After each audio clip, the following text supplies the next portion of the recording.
ini kami sedang membuat tugas video mata kuliah Biomedik 1 oleh dosen pengampu NER Okspriani Sumangko.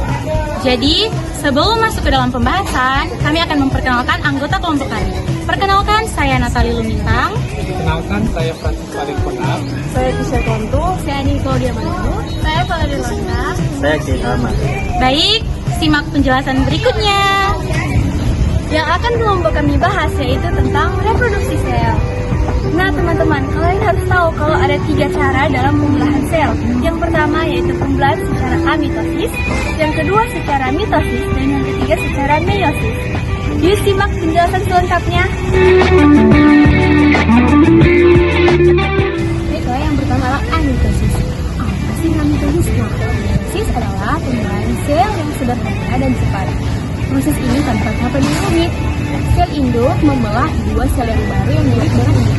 Oke, berikut dari contohnya.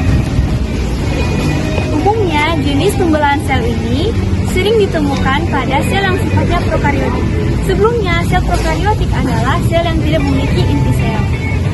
Seperti apa contohnya? Yaitu bakteri dan ganggang biru.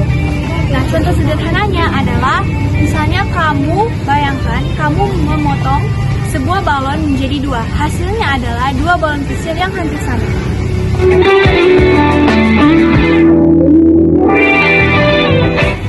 Mitosis adalah proses pembelahan sel yang lebih teratur yang terjadi pada sel tubuh.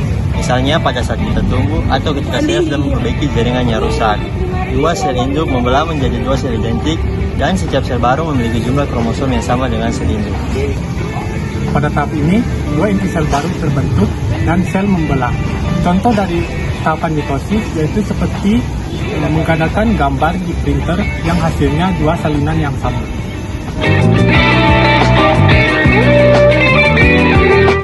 Yang ketiga adalah meiosis. Kalian tahu nggak meiosis itu apa?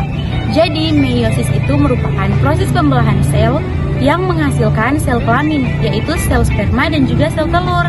Nah, berbeda dengan mitosis, meiosis menghasilkan 4 sel yang memiliki setengah jumlah kromosom dari sel induknya. Nah, proses ini terjadi sebanyak 2 kali, yaitu meiosis yang pertama dan meiosis yang kedua.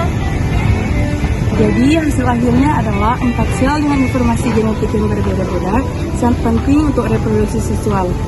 Contohnya, sebuah apel yang dipotong menjadi 4 bagian, masing-masing bagiannya memiliki setengah dari keseluruhan apel.